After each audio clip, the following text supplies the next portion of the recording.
दुल्हन बनकर आई थी और खुशियां लेकर आई थी, लेकिन कुछ ही घंटों बाद अपने ससुराल वालों की नींद उड़ाई थी। सुहागरात, सात फेरे और माथे में सिंदूर लिए जब ये लड़का और लड़की हिंदू रीति रिवाज के साथ शादी करता है तो सबको लगता है कि एक नई बंधन बनने जा रही है। लेकिन कुछ ही घंटों बाद जब इसकी भनक लगती है तो सोचने पर लोग मजबूर हो जाते हैं और कहते हैं कि आखिर ये कैसे हुआ। जब इस कहानी की पूरी विस्तार से सुनेंगे तो शायद आपको भी होश उड़ जाएंगे। आप भी सोचेंगे कि आज भी इस जमाना में ऐसा भी होता है। ये कहानी बिल्कुल फिल्मी स्टाइल से कोई कम नहीं है और इस कहानी के सामने फिल्म भी छोटा पड़ जाएगा। आज इस कहानी की शुरुआत करेंगे और कहानी भी कुछ इसी के माध्यम से जुड़ा हुआ है कि कैसे एक दुल्हन जो है अपने शादी के बाद लुटेरी बन जाती है। उससे पहले मेरा परिचय जान लीजिए। मेरा नाम विनय कुमार हुआ और आप देख रहे हैं क्राइम सफरनामा के इस खास एपिसोड में आप सबका स्वागत करता हूँ। उम्मीद करता हूँ कि आप अच्छे होंगे और आपके फैमिली, आपके परिवार सब लोग अच्छे से होंगे। आज के लिए जो है एक नई कहानी के साथ फिर से मैं आपके साथ हाजिर हो चुका हूँ। उससे पहले आपसे गुजारिश है, हमारे इस चैनल को आप लोग सब्सक्राइब और इस वीडियो को शेयर करना ना भूलें। एक लड़का जिसका नाम संजय पटका होता है और उसका उम्र लगभग 20 से 22 साल का होता है और वो राजस्थान के टोंक जिला से आते हैं। उनकी शादी बिहार के गया जिला के बेलागंज थाना के दरियारपुर के गांव में होता है। ये शादी जो होती है एक महिला ये दोनों से मिलवाते हैं और इस शादी को वो सेट करवाते हैं। मामला सब कुछ तय होता है और शादी के लिए लड़के वाले कुछ पैसे भी लड़की को देते हैं, कुछ ऑनलाइन पैसे देते हैं और कुछ जेवरात की भी बातें होती है। यानी कि शादी जो है लड़का लड़की का लिए जो भी चीज है, जो भी डिमांड की गई है, हर चीज वो पूरा होता है और शादी का दिन भी फिक्स होता है और वो दिन पड़ता है मंगलवार। उससे पहले सोमवार उनके बराती उनके घर आते हैं बिहार के गया जिला के बेलागंज के दरियारपुर गांव। लगभग बिहार के गया से लगभग राजस्थान की जो दूरी है वो 1000 किलोमीटर से ऊपर है। चेहरा पर मुस्कान, चमक, माथे पर पाग और शरीर में पोशाकें शादी की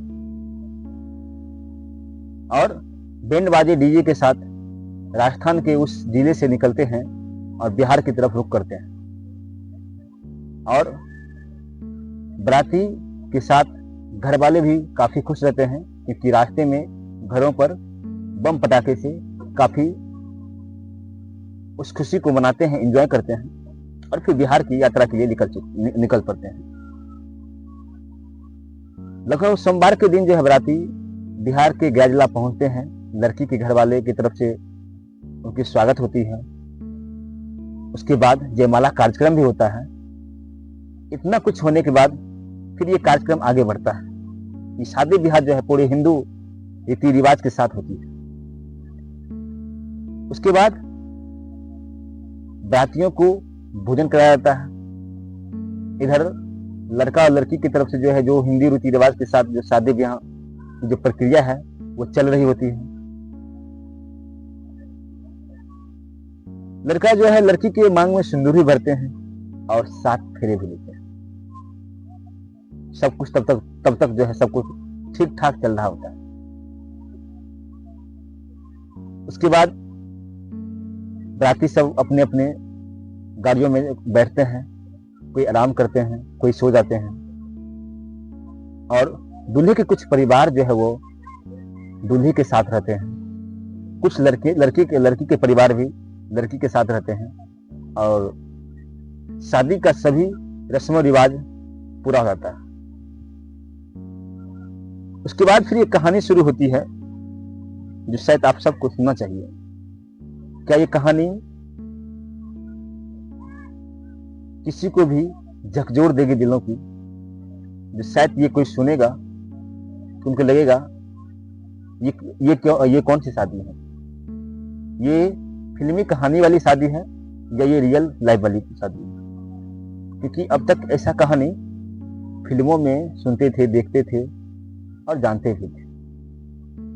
लेकिन आज जो बिहार के गया जिला के बेलागंज के दरियारपुर गांव में हुआ है, वो किसी फिल्मी कहानी से कम नहीं है। शायद फिल्म की कहानी उनके लिए छोटा पड़ जाए।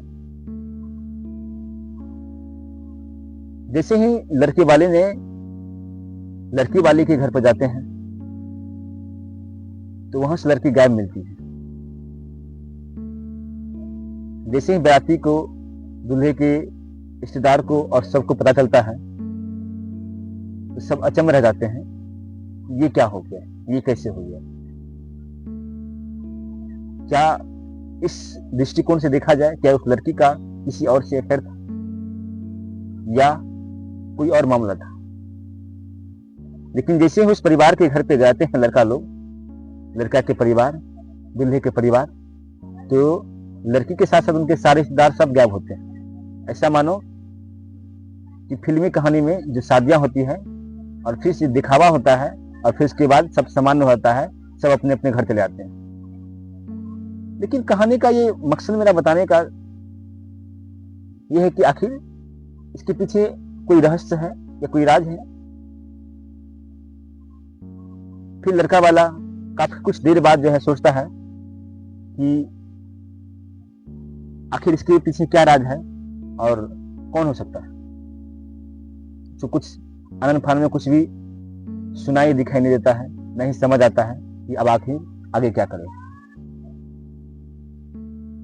वही नजदीक के दरियारपुर का एक थाना है बेलागंज, वहां जाते हैं और रिपोर्ट लिखवाते हैं। उससे पहले वो 112 को कॉल करते हैं।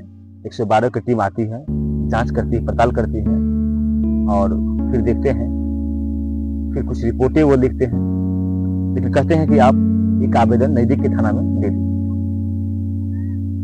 दूल्हा संजय पटका जो है वो जाते हैं बेलागंज थाना में और वहां पर एक आवेदन देते हैं, शिकायत देते हैं उस लड़की के खिलाफ। फिर थाने में रिपोर्ट दर्ज करवाते हैं और रिपोर्ट में सारी कहानी बताते हैं। उसमें जो पैसे दिए थे ऑनलाइन 1,10,000 रुपये, उसके बारे में बताते हैं और फिर कई जो है जेवरात जो है वो सब दिए। अब सवाल ऐसे उठता है कि लड़का की जब शादी होती है तो कई सारे सपने होते हैं, कई सारी कहानियां होती हैं और कई सारे ख्वाहिशें होते हैं, चाहे वो लड़का हो या लड़की हो, दोनों में से किसी का।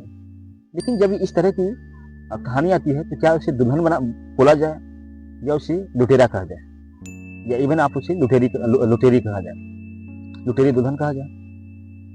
क्या ये फिल्मी कहानी का जो है ये शादी जो बस चंद दिनों के लिए था, ये दिखावा था। आखिर उस लड़का पर क्या गुजरेगा जिसने जो है इतने सारे खर्च किए और कई सारे गहने दिए, जेवरात दिए हैं। ये शादी था या स्क्रिप्टेड कहानी था, ये शादी था या एक ड्रामा था। इसे आप शादी मानते हैं या फिल्मी कहानी का सीन मानते हैं, रील है या रियल है। लेकिन जिस प्रकार से ये कहानी जो है ये रियल नहीं, ये रियल वाली लाइफ है। तो क्या आगे से इस तरह की शादी ब्याह की जो बातें होती है, क्या देख परख करके, जांच करके, पूरी तसल्ली के साथ किया जाना चाहिए? क्योंकि जिस प्रकार से दुल्हन ने जो है कई सारे सामान लेके फरार हो गई है अपने परिवार वाले के साथ, तो इससे तो यही लगता है कि लोगों को, चाहे लड़की पक्ष वाला हो या लड़का पक्ष वाला हो, दोनों को जो है इस तरह की जो शादियां जो है बड़े ही सोच समझ करके, बड़े ही जिम्मेवारी से उसे करना चाहिए, ताकि आगे जो है आए दिन इस तरह की घटनाएं ना हो, इस तरह की जो है समस्या उत्पन्न ना हो। मेरा मकसद था इस वीडियो को बनाने का, दिखाने का, समझाने का प्रयास ये था कि आप इस तरह की घटना से कैसे बच सकते हैं, कैसे जो है आप इस घटना से अपने आप को परहेज कर सकते हैं। अगर आपके भी घर में बेटा है, बेटियां हैं, शादी करते हैं, तो उसे जब तक आप संतुष्ट ना हो, जब तक उसके आसपास एरिया को पता न करे, उस परिवार को भी पूरा जाने, बिना जाने जो है कोई रिलेटिव ना करे, शादी ब्याह ना करे। क्योंकि हो सकता है कि आपके साथ भी ऐसा हो सकता है। और साथ में मैं यही कहना चाहूंगा कि कोई भी माँ बाप, कोई भी अपने बच्चे को जो है संस्कारहीन न बनाए, उसको संस्कार रहित बनाए। क्योंकि ये समाज का पौधा है, समाज की एक विचारधारा है और समाज को आगे बढ़ाने वाला है, क्योंकि उनका संस्कार ही उनका पहचान होता है। इस तरह से घटना से संजय पटका को बहुत सारा नुकसान हुआ है और आगे पुलिस इस चीज को जो है जांच भी कर रही है। जब से वो थाने में आवेदन दिया है तो पुलिस जांच पड़ताल में जुट गई है और उसकी पता भी लगा रही है आखिर ये किस जगह का है, कहाँ पे है।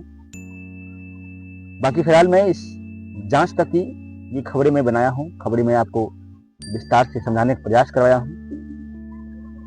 लेकिन आपसे मैं यही गुजारिश करता हूँ कि आप जहाँ भी रहें सतर्क रहें, सावधान रहें, सुरक्षित रहें। किसी भी चीज को बिना जांचे, बिना परखे, बिना समझे कोई फैसला जल्दबाजी में ना लें। आखिरी में मेरे साथ कुछ दर्शक हैं जो हमसे जुड़े हैं और मैं उनका नाम लेना चाहता हूँ। मोनाली कपूर जो है मुंबई से है और श्रेषा जो है वो पटना से है और रूही जो है वो बिहार के मधेपुरा से है और नीतू जो है पंजाब के अमृतसर से। तो आप सभी को हमारे इस वीडियो को देखने के लिए बहुत बहुत धन्यवाद। इसी प्रकार से अपना प्यार और आशीर्वाद देते रहें। किसी अन्य वीडियो के साथ मिलते हैं, तब तक के लिए हमें दीजिए इजाजत। जय हिंद।